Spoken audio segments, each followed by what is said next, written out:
segundo bloque en CPE Mediodía y como cada martes, como ya es una costumbre, tenemos el segmento de salud con Pilar Galende. ¿Cómo estás, Pilar? Bien, Buenos bien, días. acá andamos. Bien, muy bien. Le mandamos un saludo a Martín, que no Ay, está. sí, Martín, que ya la semana que viene ya lo vamos a tener acá, está de vacaciones, merecidas vacaciones merecidas, que descanse. para Martín, así que bueno, estamos reemplazándolo acá, vamos a ver qué sale. Algo vamos a hacer. Algo vamos a hacer.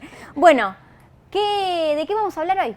Bueno, vamos a hablar, vieron que el 14 de noviembre en todo el mundo hay acciones porque es el Día Internacional de la Prevención de la Diabetes, así que me parece que este era un tema re importante que trajéramos a esta columna, sobre todo porque no es un tema de enfermedad individual, ahora vamos a definir un poco para también poner algo de claridad en la columna, sino que es un problema realmente de salud pública y de salud colectiva, digo, en términos de pensar socialmente, ¿no? La afectación que tiene en todos nuestros países, particularmente en los países subdesarrollados, ¿no? El impacto de esta enfermedad. Según datos de la OMS traigo esto, pero más que a fines estadísticos, a fines de dimensionar de qué estamos hablando y pensar un poco más en conjunto qué está pasando con nuestros modos, estilos de vida en relación al desarrollo de estas patologías y de otras, ¿no? Pero sobre todo por el impacto que tiene la diabetes. En los años 90 se estimaba a nivel mundial unos 200 millones de personas que desarrollaron esta enfermedad.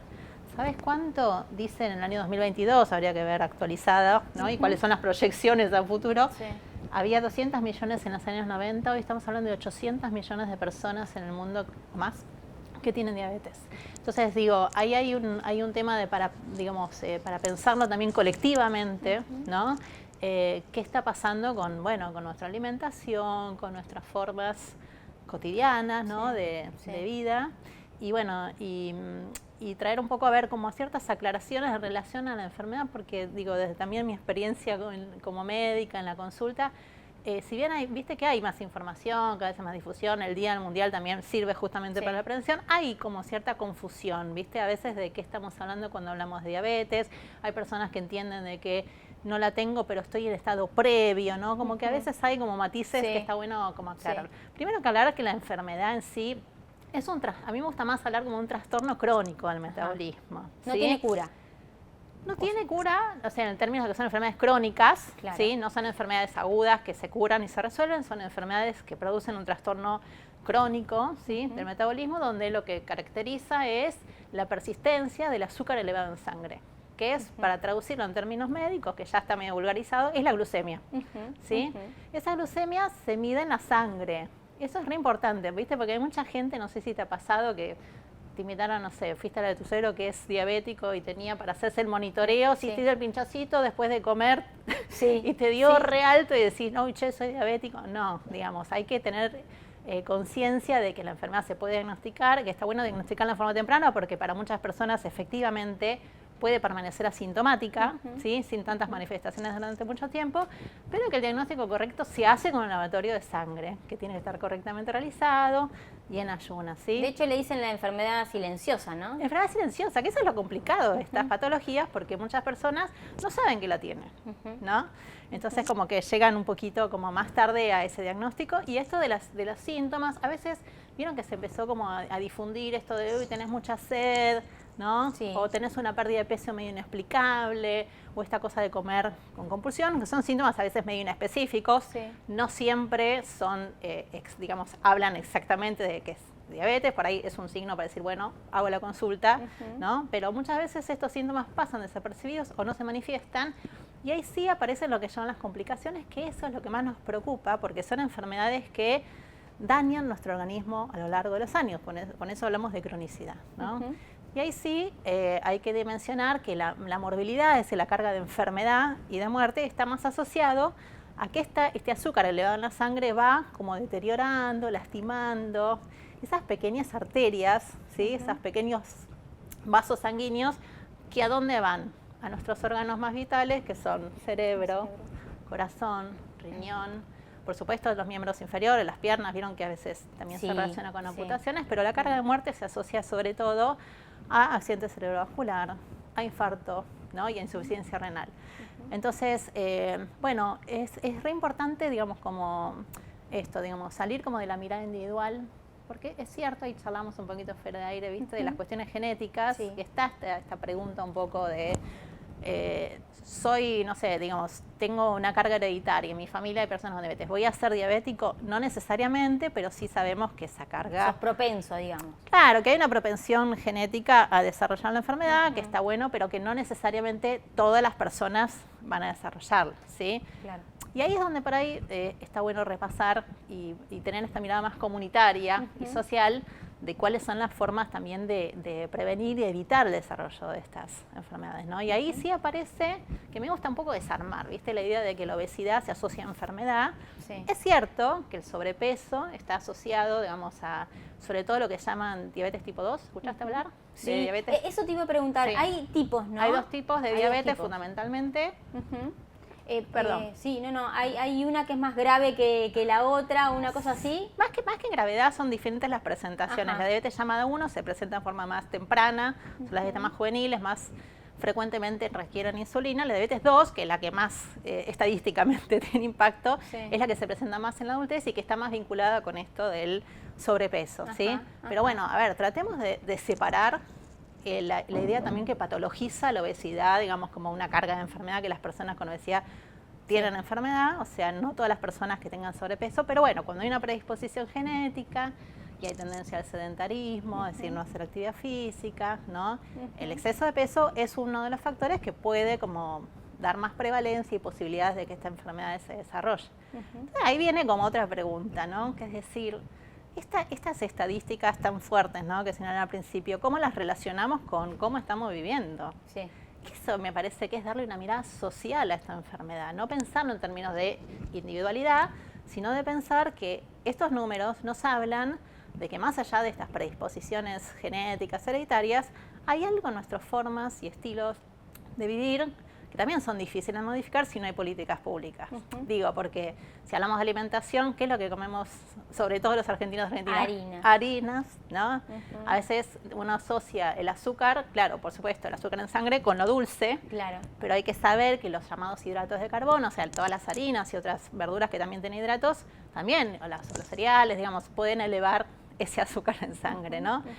¿Qué otras cosas? Por supuesto, los azúcares, las grasas, lo que a veces implican menos costo con lo económico, es lo que tiene más efectos en términos de elevar esas posibilidades. Bueno, en esta situación económica que estamos viviendo es la tendencia, ¿no? Irse para las harinas, para lo más barato, los fideos, lo más barato. No, incluso yo tenía muchas pacientes que tenían diabetes y iban a comedores, ¿no? Y o retiraban viandas, y bueno, ¿qué es lo que se ofrece fundamentalmente? Hidratos de carbono. Entonces es un problema social que tiene que ser abordado desde múltiples dimensiones. Y también esto de la actividad física, ¿no? Porque vamos a hacernos un poco cargo, ¿no? Sí, o sea, en términos de uso del tiempo, que eso es lo que más nos pasa cuando estamos tratando de sobrevivir en contextos como los nuestros. Sobrevivir en términos de que se ha precarizado nuestras vidas, en términos de estar buscando el mango, para decirlo de un modo más cercano, estamos buscando el mango todo el día, y en ese sentido también esto de pensar la actividad física, hay que hacerle el lugar, también a veces tiene un costo, ¿no? Entonces, por eso me gustaba hoy, digamos, no hablar solamente en carga de enfermedad, sino también aportar esta mirada desde la salud colectiva, desde pensar las dimensiones sociales y emocionales que tiene transitar, ¿no? O recibir un diagnóstico de este tipo, porque tu vida cambia, o sea, ni hablar. O sea, digamos, si uno viene como, ¿no? Como llevando la vida, de repente te encontrás con que tenés que hacerle tiempo a esto del movimiento, cambiar absolutamente tu alimentación y lo económico. ¿Y qué pasa con eso, no? Digo, hoy las familias están restringiendo en un montón de cosas. Hay muchas familias que no tienen ni siquiera para comprar verdura, que hoy la verdura se fue por las nubes. Re complicada, de la carne ni hablar, claro. Digo, ¿qué pasa con esas personas que no tienen otra que comer harinas? Y bueno, ahí está el apoyo también de los nutricionistas, hay que saber que son recursos que están en la salud pública, también, digamos, para poder como facilitar de qué manera a veces desde la cocción de los alimentos, desde la combinación de los alimentos se pueden mejorar, pero claro que es un problema que tiene que pensarse en términos de políticas públicas. Quería, justamente pensando en esto de lo político y de también como darle cierta perspectiva de derecho a la enfermedad, nosotros tenemos una ley nacional de diabetes, una ley que lleva muchos años, después también se fue modificando, pero que es re importante que quien esté escuchando sepa que tengas obra social o no, pero aún cuando la tengas y tal vez no tengas una capacidad, ¿no?, de costear, o tengas una prepaga, la obligación, o sea, es tu derecho en Argentina recibir tratamiento al 100% de los medicamentos y los tratamientos que impliquen en la educación de la enfermedad, el acompañamiento profesional, ¿sí? Esto es como súper importante tenerlo presente, porque obviamente que la gente se encuentra a veces cuando, por ejemplo, no sé, digamos, venías con una medicación dentro de las más conocidas, las más tradicionales, y de repente la ciencia va avanzando y digamos, y propone nuevos tratamientos, enfoques terapéuticos que son más beneficiosos y que todos y todas tenemos el derecho a poder acceder, y que la ley también garantiza que esas prestaciones se puedan, se debieran cubrir, ¿no? Y eso es re importante también saberlo en términos de, bueno, de esto de conciencia ciudadana, de poder exigir, y no pensar que son temas que están, viste, solamente en un cierto grupo reducido de personas que padecen la enfermedad, ¿no? Suele pasar esto, ¿no? De que hasta que no me afecta, hasta que no me llega la enfermedad o hasta que algún conocido no nos interiorizamos, no sabemos, no tomamos, digamos, los recaudos, Totalmente. no prevenimos. No, después a mí me gusta en esto pensar la salud colectiva justamente como salir de los consultorios, digamos. Estos son temas sociales y tiene que estar, digo, no sé, en espacios de deporte, digamos, que la información circule en otros ámbitos. Traer esta mirada comunitaria que nos responsabiliza de otro modo, ¿no? A todos y a todas. Digo, espacios deportivos, educación, ni hablar. Bueno, también hay espacios de bastantes cultura. localidades, bueno, yo vivo en la localidad de Toay. En Toay se han dispuesto esas especies de mini gimnasios en la vía pública. Digo que hay alternativas, digamos, que no es necesario tener que pagar un gimnasio para poder hacer actividad, digamos. Si uno piensa en aparatología, puede salir a caminar, a correr. Se puede salir a caminar, claro, siempre. Tranquilamente.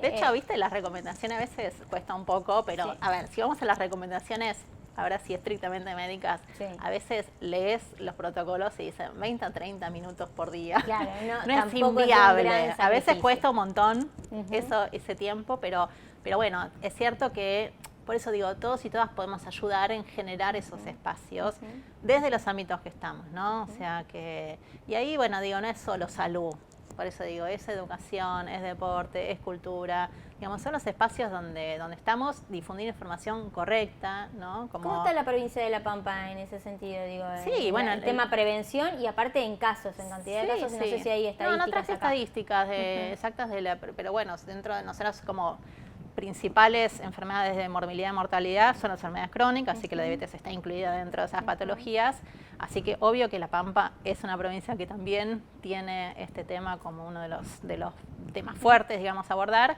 y claro que se garantizan los tratamientos para la prevención y, digamos, el abordaje farmacológico, me refiero, ¿no? De hecho, la semana el 14, que se hicieron Hubo varias acciones de visibilización, incluso acá en la cooperativa nosotros también en la parte de la usina se hizo mediciones. Yo lo que veo es como que incluso estudiantes, ¿viste? Digamos que en la universidad también está como abordando y difundiendo en la plaza, digamos, en espacios, sacando un poco de eso, de los espacios como de conocimiento, justamente hacia la comunidad para que de alguna manera... estos números hay que bajarlos de otra manera. O sea, está claro que el abordaje biomédico para pensar la enfermedad no alcanza. Es una parte y, como decía recién, digamos, el derecho está y las políticas públicas tienen que garantizarlo, pero digamos, hay que tener una mirada... De acercar ese derecho, ¿no? De acercar ese derecho y sacarlo de la consulta. O sea, hacernos un poco cargo de que esta estadística, así que no queremos, creo que el 2050, a ver si no me equivoco, pero por lo que estuve leyendo para la columna, hacia el 2050 se estima que la mitad de la población mundial va a ser diabética. Sí, yo entonces estaba es fuerte. Sí, leyendo justo para la semana que hicimos varias actividades nosotros, en los últimos 10 años creció un 50%. Es increíble. Es increíble. Sí, por eso, digamos, dimensionarlo en forma conjunta y bueno, y trabajar también eso. En lo que podemos es mejorar nuestros hábitos alimenticios, también exigir políticas que garanticen, porque si no, suena un poco contradictorio, Sí. digamos, decir, che, hay que comer determinados alimentos, pero bueno, ¿y cómo hago en un momento de crisis social y económica como la que estamos viviendo? Pero bueno, para eso también las redes comunitarias de cuidados, ¿no?, territoriales, que también, digamos, un poco sostienen estas posibilidades de pensar lo alimentario y pensar, bueno, todo lo que hace a la prevención de la enfermedad, sabiendo que aún hay personas que, teniendo todos los cuidados del mundo, la van a desarrollar porque su carga genética así lo predispone, pero bueno, vamos a dejar el mensaje de hoy, que no pensemos que esto es algo individual, esto es un problema que es colectivo, que es un problema de salud pública, es un problema político porque los costos que tiene para un país afrontar la carga digamos, de secuelas que trae estas patologías es muy importante. Así que bueno, a informarse. Bueno, Pili, muchísimas gracias. Bueno, Muchísimas gracias. un Entonces, gusto. estar atentos con esas cosas. Hacemos una pequeña pausa y ya volvemos con más información.